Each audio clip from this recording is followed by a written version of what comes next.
El jueves 9 de junio a las 6 de la tarde, el doctor Renato Vázquez, presidente del segundo Tribunal de Garantías Penales de Pichincha, nombró al doctor Javier Andrade como juez ad hoc de ese tribunal.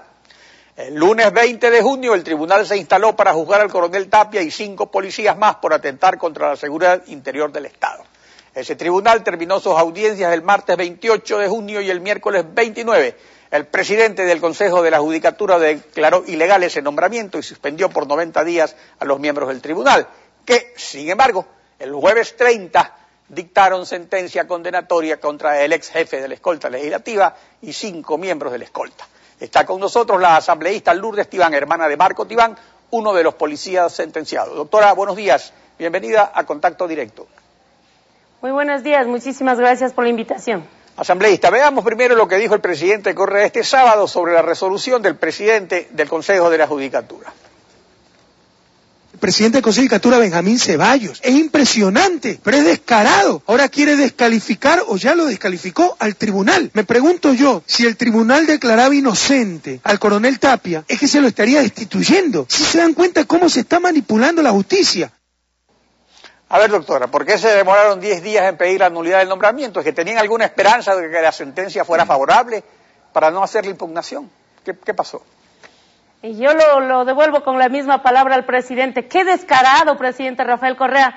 ¿No se acuerda que exactamente hace un año, el 5 de junio, en Pujilí, en la sesión en la Sabatina, cuando era el Corpus Christi, un día antes, el juez Amador Herrera, presidente de la Corte de Cotopaxi, puso en libertad y con una actuación legal y constitucional, puso en libertad a los líderes indígenas, autoridades indígenas de Sumbawa, La Cocha, y el presidente de la República pidió al presidente del Consejo de la Judicatura que suspenda a ese juez sin moral, no sé qué, no sé cuánto, en Cotopaxi.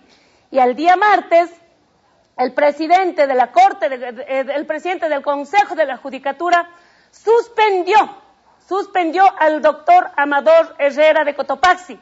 De manera que no podemos aquí, señor presidente de la República, actuar al criterio. Cuando nos favorece, entonces vean lo que ha hecho, qué descarado el Consejo de la Judicatura.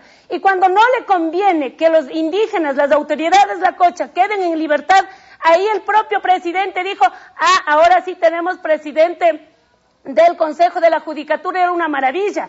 Yo creo que en el caso de la defensa del coronel Tapia, Tibán y todos los 6 implicados en este caso, vamos a demostrar todas las inconsistencias legales que tiene este proceso. No puede ser que Lourdes Tibán hoy no vaya a la asamblea y el presidente Cordero le llame a Pachacuti diciendo, mándame un alterno. No, los alternos tienen que ser posesionados conforme ley. Y dice el artículo 269, numeral 9 del Código Orgánico, primero, que el presidente del Consejo de la Judicatura tiene la responsabilidad y la atribución de él suspender a los servidores judiciales cuando han actuado en graves faltas. A ver, doctora, también veamos una cosa, para poder desarrollar ese argumento, veamos también qué es lo que dice, las razones que esgrime el doctor Renato Vázquez para fundamentar ese nombramiento de juez ad hoc, y justamente comparemos con lo que luego dice el doctor Ceballos. Veamos lo que dijo el doctor Vázquez.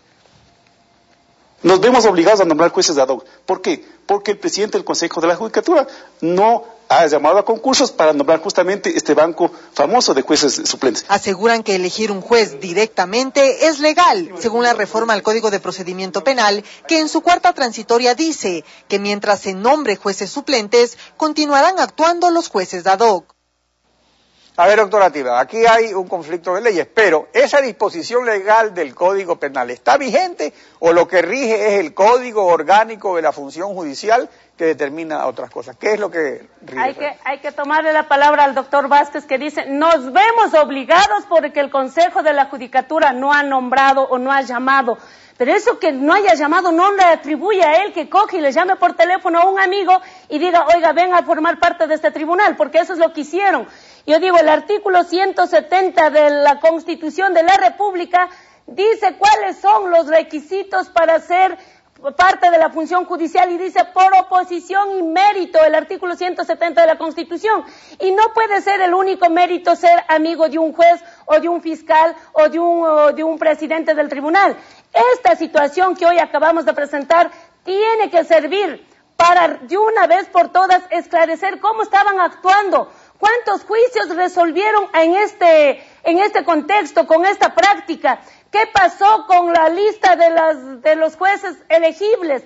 ¿Por qué no se tomó en cuenta el doctor Vázquez? A ver, no tengo aquí un juez, voy a llamar al Consejo de la Judicatura o voy a pedir al Consejo de la Judicatura que me dé un nombre de la lista de elegibles. Yo creo que eso sí podían haber hecho, llamar de la lista de elegibles a alguien que acompañe en este tribunal. Y de hecho se está haciendo en el caso del juicio del diario El Universo, por ejemplo. Contra el diario El Universo ya se han nombrado, hay ese banco de elegibles, y en todo caso es el presidente del Consejo de la Judicatura el que debe nombrar, y se debe posesionar previamente el suplente para ahí ser llamado. Ahora, el asunto es el siguiente: con este antecedente de la resolución del presidente del Consejo de la Judicatura, que como vemos en unos casos lo contenta al presidente y en otros no, lo cual indica que este señor pues actúa según lo que dice la ley.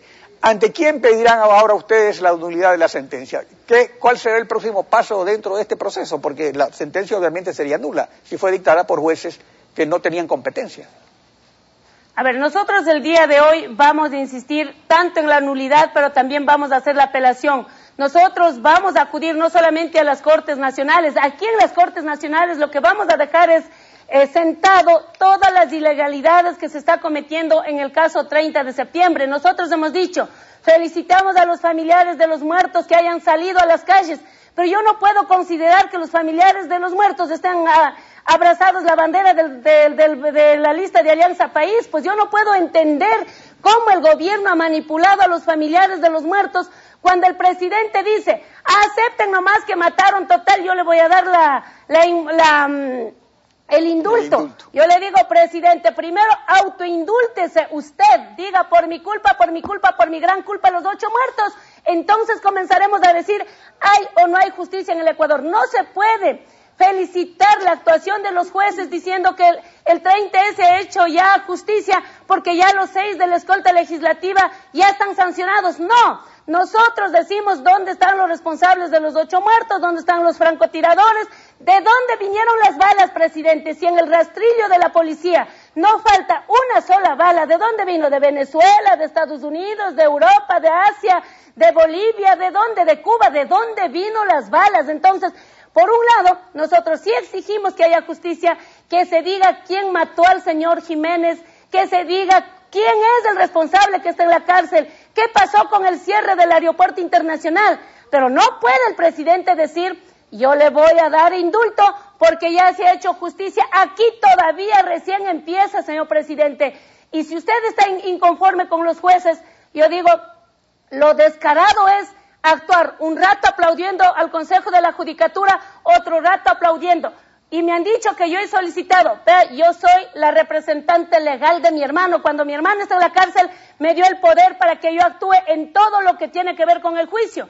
De manera que yo, a través de mis abogados, yo puedo solicitar toda acción en beneficio de todos los que están implicados en este caso del 30 de septiembre. De manera que no voy a esconder la mano, no voy a esconder la cara, yo sí voy a dar la cara. Y además, en este momento se tiene que resolver cómo se conforman los jueces.